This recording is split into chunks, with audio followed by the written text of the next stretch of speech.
Hello and welcome as we come to you from London this week.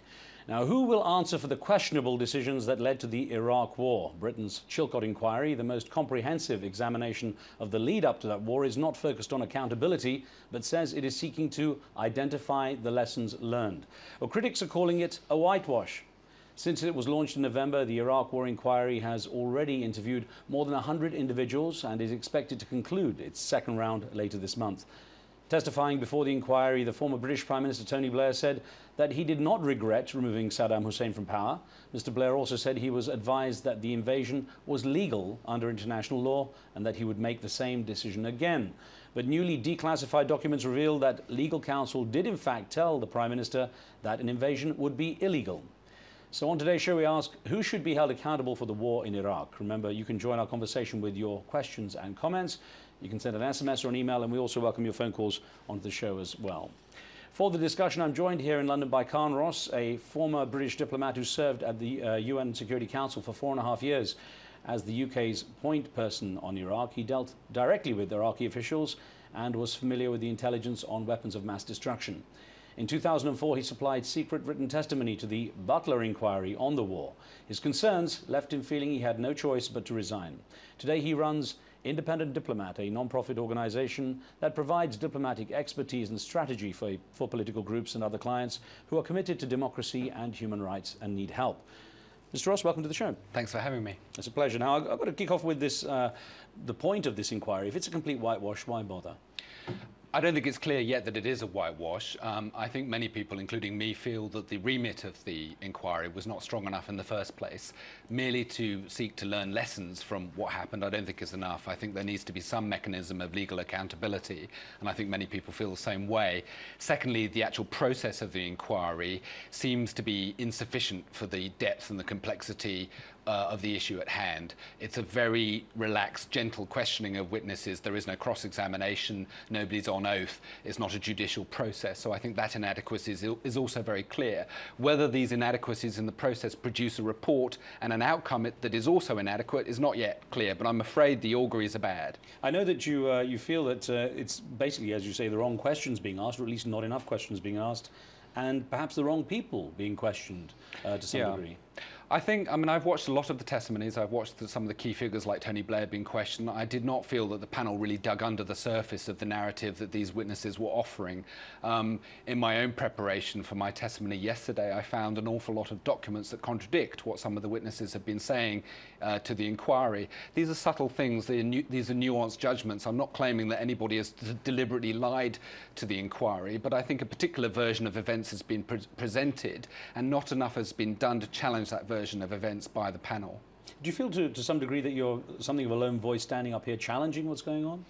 I think I'm a lone voice in front of the inquiry. I think very few witnesses have challenged the account that I've challenged, that have offered an alternative narrative of what actually took place, who were actually involved in it, like I was, inside the government machine. But I think a great many people outside in Britain and more globally are on my side. I think there is a huge scepticism of the Blair and co account of what they did, why they took those decisions, the legality, the case for war, etc., etc. Indeed, when I talk to people about the Chilcot inquiry, I think interest is waning here in Britain because everybody feels that they know what happened, that the government exaggerated the case for war, manipulated the legality, and went to war on a false premise. There are a lot of people who believe that it was your secret testimony at the Butler review that actually got that was leaked and got the ball rolling on what has led to now the Chilcot inquiry. I mean, to what degree do you feel that had you not been, had that information not been so forthcoming, that we wouldn't be where we are now in terms of looking into this? Well, when my testimony to Butler came out in 2007, which was 3 years after I gave it, and it came out through a very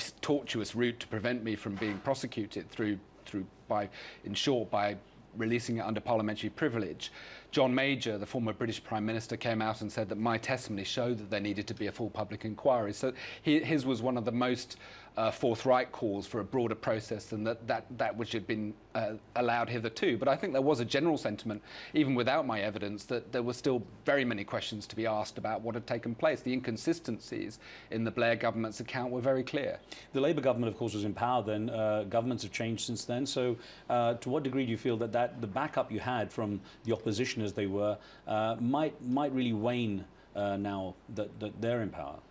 Well, I didn't have much backup from the opposition. I mean, the Tory opposition, of course, voted for the war, and I think there was considerable discomfort on the Conservative benches that, you know, they would be shown up as well. I mean, they now claim otherwise, that they were misled by the government, the Labour government at the time. But I didn't feel that strong partisan support for a position demanding an inquiry. So in that sense, in some ways, it's a sort of apolitical issue. I mean, I think my gripe, my criticisms of this are beyond party. I feel, reflecting on my experience and what I saw, that this is a problem about government per se, about the way government operates, the very secretive and unaccountable way that government operates in Britain, regardless of who's leading it.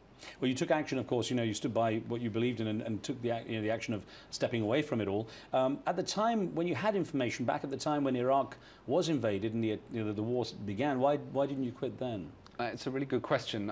I think the honest answer is I was afraid. I did draft letters of resignation to my Foreign Secretary, to the head of the Foreign Service.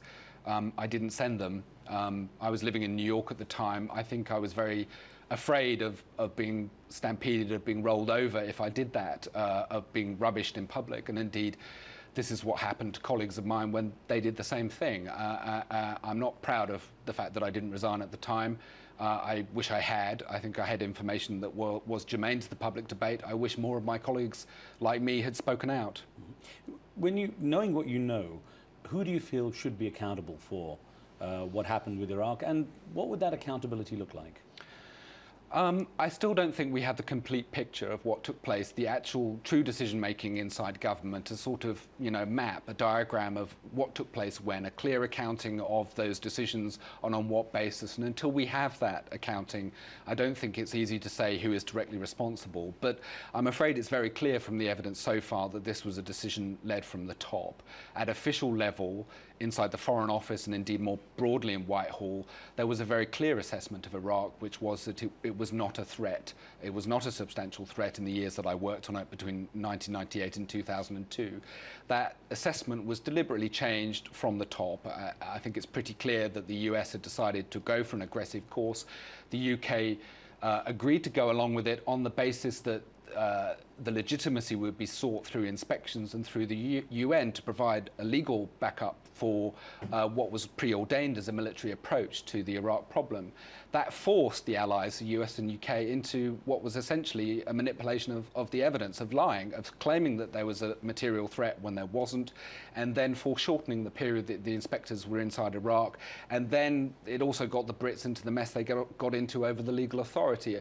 I mean, I'm pretty clear from talking to many Americans who were involved at the time, including colleagues I was working with at the time, that the US would have done this anyway without British support. They were very clear. Indeed, Donald Rumsfeld said this at some point. I think when the debate in Britain was hotting up over the lack of legal justification, the lack of the so-called second resolution, Rumsfeld went on television and said, if we need to do this without the Brits, we can. We're militarily prepared to do this without them. And I think the Americans were determined to do regime change, were not too bothered about the legal justification or doing it through the inspection routes. It was the British who forced them to use that diplomatic avenue. And I think in a way, ironically, it was that British requirement that led the British government, and with them also the Americans, to these mendacities about the case, and also the complications they got into over the legal justification. Let me get a viewer call in here. We've got Henry in Canada on the line. Henry, what would you like to add to the debate, or what question would you like to ask?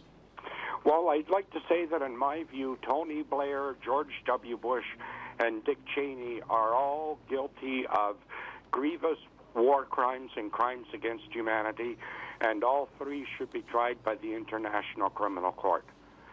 Thank you, sir. Henry, thank you for your comment. Thanks. Do you think that, or to what degree do you think that people like George Bush, Dick Cheney, Tony Blair feel, because of their positions of power and the way, I guess there was something of a pact between the US and the UK, you know, in terms of this special relationship, that they would never have to be answerable for what they decided to do? Well, I think heads of state and people in government generally feel that they're never going to be answerable for this kind of thing. I mean, the principle of legal accountability for the actions of government is not very well established. It's only beginning to be established in the International Criminal Court. Only a few weeks ago in Kampala, in the ICC review conference, did the ICC parties, which incidentally include the UK, agree that heads of state should be accountable for the crime of aggression, for instance, which some people think is what happened here in the 2003 Iraq invasion. Indeed, Britain's #2 legal advisor in the Foreign Office, advised that without clear Security Council authority, which in her view was never forthcoming, then the invasion of Iraq would amount to a crime of aggression. So that principle of accountability at the time was not fully established. It's now more and more established, but I think these leaders clearly felt that they would not be accountable. There's clearly a kind of double standard that ordinary members of the public are subject to the law, governments are not. Interesting on that point, we had an email, if I could put this to you, from a viewer by the name of Marcus Schlegel, who wrote in asking about accountability at the highest level, saying, what qualifies a nation's actions as genocide? So I guess how could a country be held accountable as opposed to individuals? I mean, if the people voted for those leaders. Well, genocide is established as a crime at the ICC. It's also possible for states to take each other to court at the International Court of Justice for the crime of genocide. And indeed, in the wars at the end of the breakup of Yugoslavia, some of the remnant states of Yugoslavia have done that. So it is possible to establish that as a legal crime by a state. It's also possible for individual leaders of states to be held accountable for genocide. Indeed, al-Bashir in Khartoum in the Sudanese government has just had his indictment added to by the International Criminal Court for his actions in Darfur, that those now include an indictment of genocide. I mean, you know, if it was an ideal world, in your opinion, what would happen once an accountability has been established? What should happen to the people who are responsible or found to be responsible for what happened with Iraq?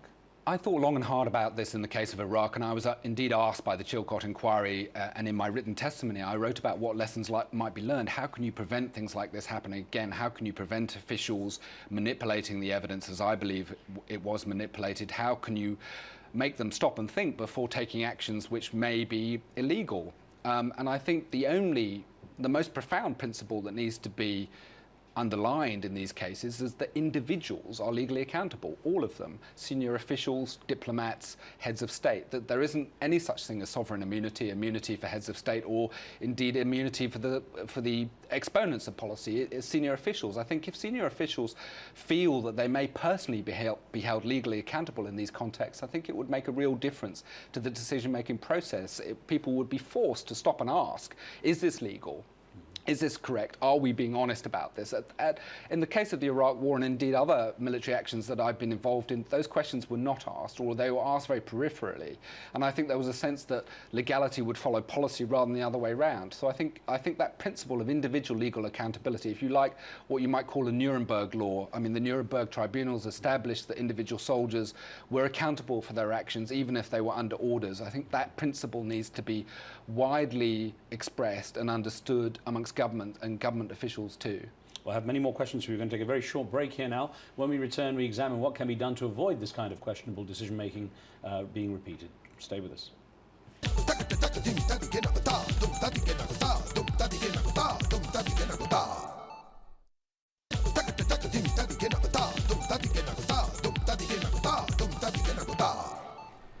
Welcome back. Will there ever be accountability for the Iraq War and the lives lost there? After numerous investigations and reports, there are many assessments about what went wrong in the lead up to the war, but there's been no real penalty for those involved and no discussion or guidelines of policy changes to stop such decisions being made again. Joining me to discuss this is Carne Ross, a former British diplomat who served at the UN Security Council as the UK's point person on Iraq, but found himself contradicting the official government line on war, and he now runs an independent diplomat, a non-profit organisation providing diplomatic expertise on democracy and human rights. A couple of email questions, if I may, to you, please, Carne. This one came from Kenya, from Hussein Zidan, who wrote in saying, playing the blame game at an inquiry does not help Iraqi orphans and widows. Why not try to bridge the political differences and shift away from excuses for the poor decisions they already made? Is there an argument for moving on and not analysing this any further, or is that even a greater injustice? I don't think the two things are incompatible. I mean, I think absolutely everybody of right mind should support political stability and economic development for the people of Iraq. They deserve nothing less, but it doesn't mean you can't examine the mistakes of the past and learn from them. I mean, I find the sort of moving on argument very troubling, because I think it is used as an excuse that life has changed, we're not at war now, we've got plenty of problems to deal with, but we should ignore the mistakes of the past. If we ignore those mistakes, how on earth are we supposed to learn from them? I think these circumstances are extraordinary. Things like the Iraq War happen only once in a generation, and I think when they they do happen, I think we all have a duty to stop and think about our own individual responsibility in the public as well as government, because there's a kind of dynamic here between public and government that the public says, you, the government, can make these decisions on our behalf. We give you that responsibility. That, to my mind, is a kind of irresponsibility. I think we all need to hold government to account. Well, Germany on the line, and Ruth is with us. Ruth, go ahead, please. Yes, my name's Ruth. I'm in Germany. So far, Obama has done absolutely nothing to prosecute these criminals who are guilty of high treason, war of aggression, lies, whatever else you want to name it. And I wondered if your guest has any idea as to why this is the case. He has disappointed a lot of us, including me. Mm-hmm.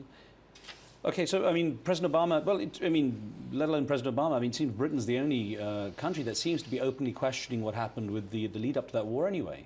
The Dutch have had an inquiry into the Dutch involvement and why they accepted the reasoning on WMD, which has been quite an interesting inquiry.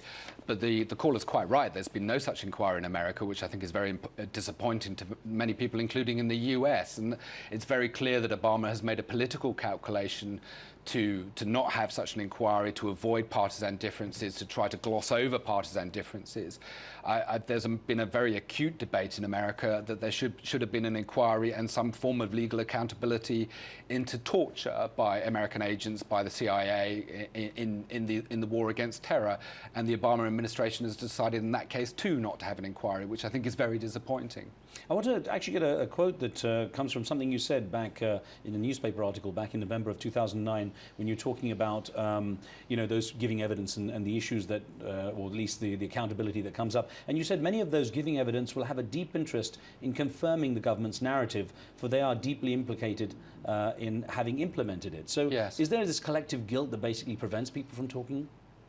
Well, I think the way to overcome that is some kind of judicial process that forces people to tell the truth and confronts them with the facts in the documents, for instance, because there are contradictions in the documents between what they wrote at the time and what they've said now to the inquiry. But the trouble is 98% of the witnesses to the inquiry are either still in government or worked in government during the war. They seem to me to have a pretty strong interest in confirming a particular version of events, that there was no alternative to war, that sanctions were collapsing. And indeed, some of the witnesses have indeed confirmed that narrative. That narrative, in my view, is simply not true.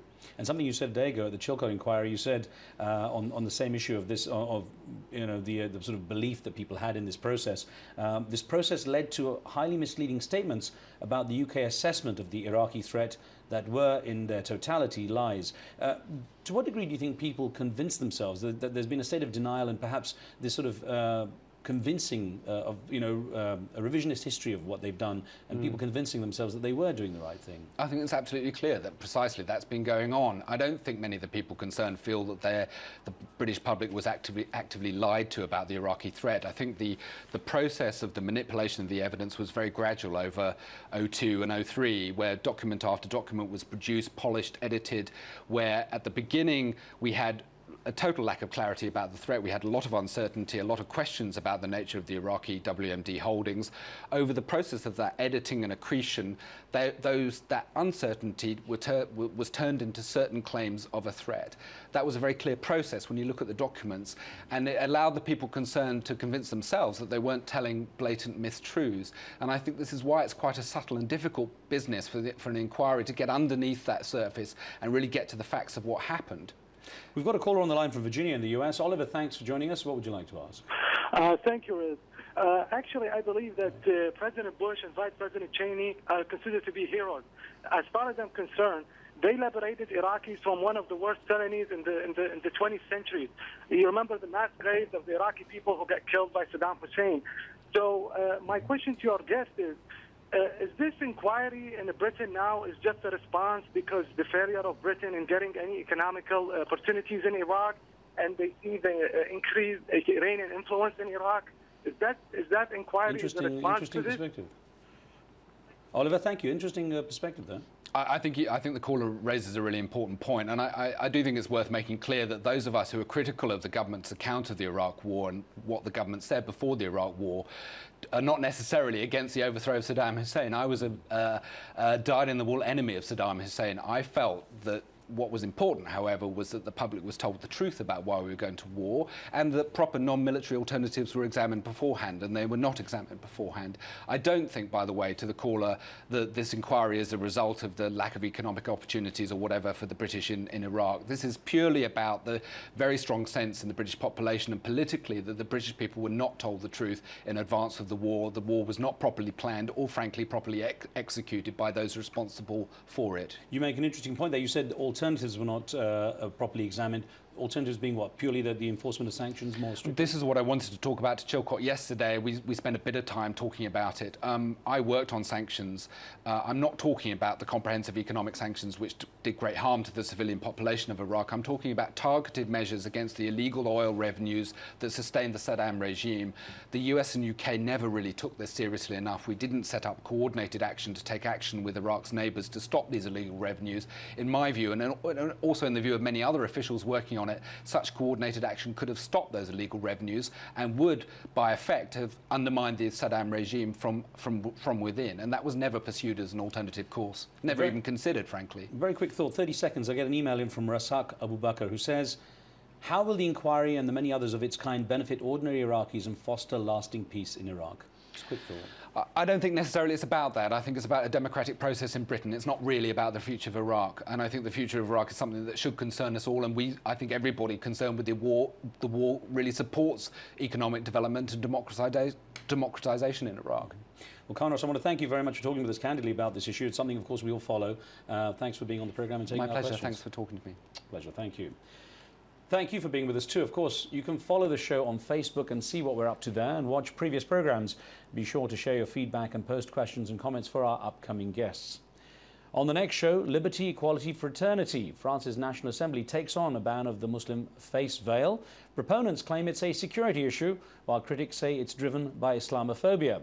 The question is, how will the country's 4 million Muslims react to it? Send us your thoughts and be sure to tune in for that. From me and the teams in London and DC, we'll see you next time.